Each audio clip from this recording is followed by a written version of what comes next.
Hello students, welcome to Indian online study point.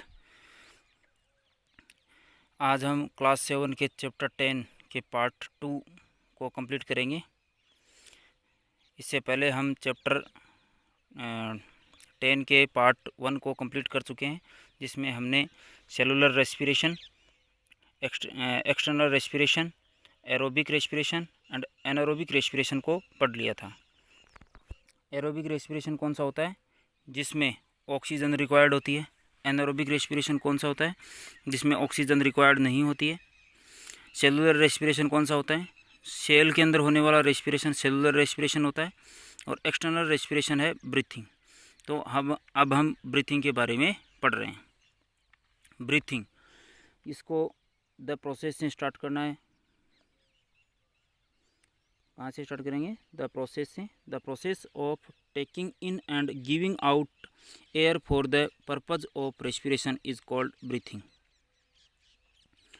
मतलब oxygen का अंदर लेना और कार्बन डाइऑक्साइड का बाहर निकालना क्या कहलाता है? ब्रीथिंग कहलाता है। Breathing involves 2 main steps. इसमें 2 मेन स्टेप होती है। कौन कौन सी? Inhalation and exhalation.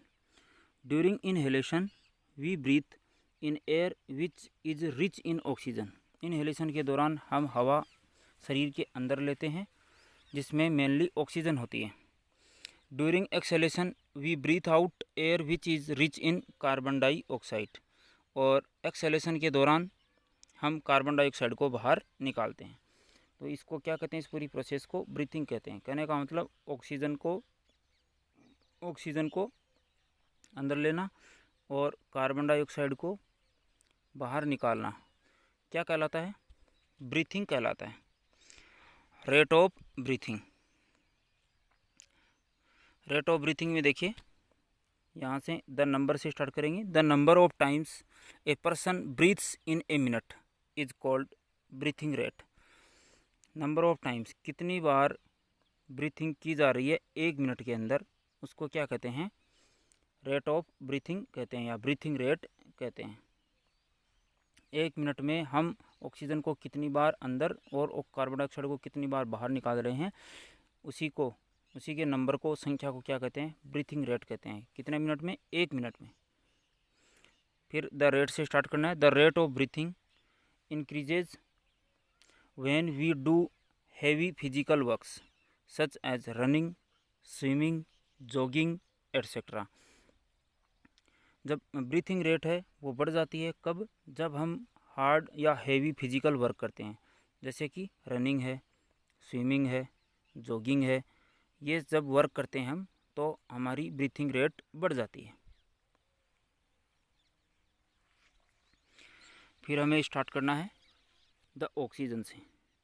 The oxygen we inhale speeds up the breakdown of food to release more energy. जब हम ऑक्सीजन इनहेल करते हैं, अंदर लेते हैं, सांस को अंदर खींचते हैं, तब जो फूड की ब्रेकिंग डाउन है वो बढ़ जाती है, क्योंकि ऑक्सीजन की प्रेजेंस में ही है ग्लूकोज है वो टूटता है, जिससे एनर्जी रिलीज होती है। This is the reason that we feel hungry after rigorous exercise.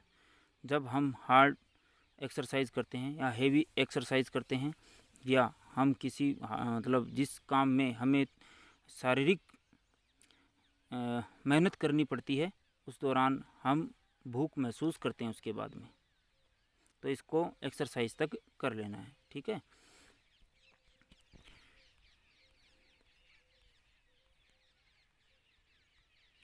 फिर देखिए, you can count your breathing rate using A stop watch. इसको हम स्टॉप वॉच के द्वारा हम काउंट भी कर सकते हैं कि हम कितनी बार श्वास को अंदर ले रहे हैं, कितनी बार श्वास को बाहर निकाल रहे हैं। जितनी 1 मिनट के अंदर जितनी श्वास अंदर और बाहर हो रही है, उसको हम आसानी से काउंट कर सकते हैं। अब हमें कहाँ से स्टार्ट करना है? On an average an adult human being breathes in and out 15 to 18 times in a minute.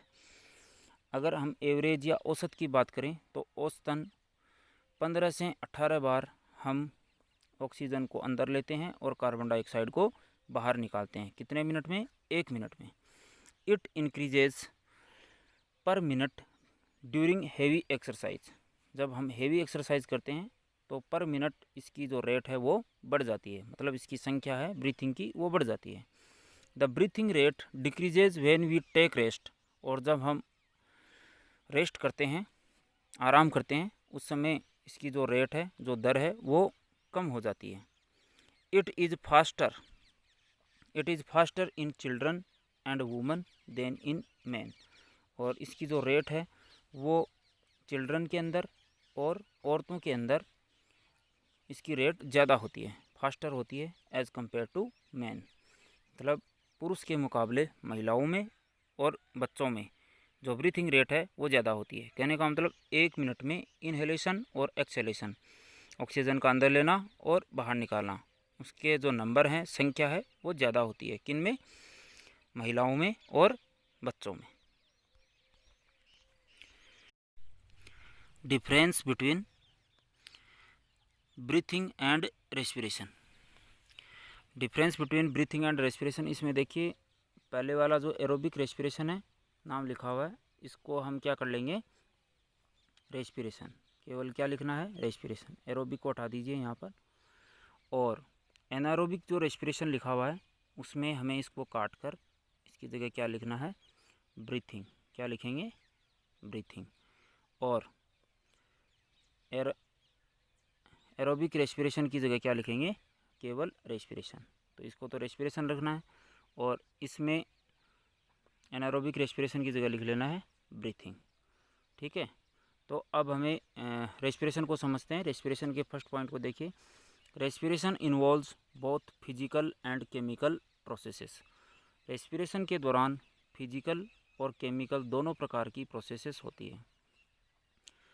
Physical process जिसमें किसी भी प्रकार की केमिकल की आवश्यकता नहीं होती है वो फिजिकल होती है, और केमिकल प्रोसेस जिसमें बायोकेमिकल्स की ज़रूरत होती है, बॉडी के अंदर हो रही है, इसलिए इसको क्या बोलेंगे? बायोकेमिकल। तो ये फर्स्ट पॉइंट क्लियर हो गया। उसके बाद में जो ब्रीथिंग है उसका फर्स्ट पॉइंट देखिए। Breathing is purely physical process. Breathing में किसी भी प्रकार के केमिकल की कोई भी इन्वॉल्वेशन नहीं होती है, इसलिए ब्रीथिंग क्या है? प्योरली फिजिकल प्रोसेस होती है। मतलब इसमें किसी भी प्रकार की कोई रिएक्शन नहीं होती है इसमें ब्रीथिंग के अंदर। इसमें केवल डिफ्यूज़न की मदद से ऑक्सीजन अंदर आती है और कार्बन डाइऑक्साइड को बाहर निकाला जाता है।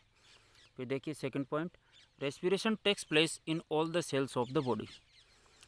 रेस्पिरेशन है वो कहाँ पर होता है? सेल्स के अंदर होता है। बॉडी की सभी सेल्स के अंदर रेस्पिरेशन होता है।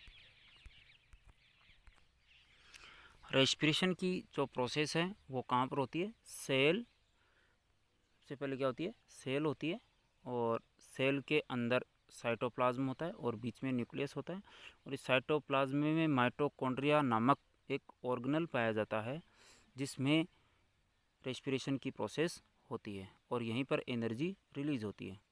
तो ये सभी सेल्स में ऐसा होता है क्योंकि सभी सेल के अंदर, बॉडी के अंदर माइटोकॉन्ड्रिया पाए जाते हैं और वो माइटोकॉन्ड्रिया रेस्पिरेशन का काम करते हैं।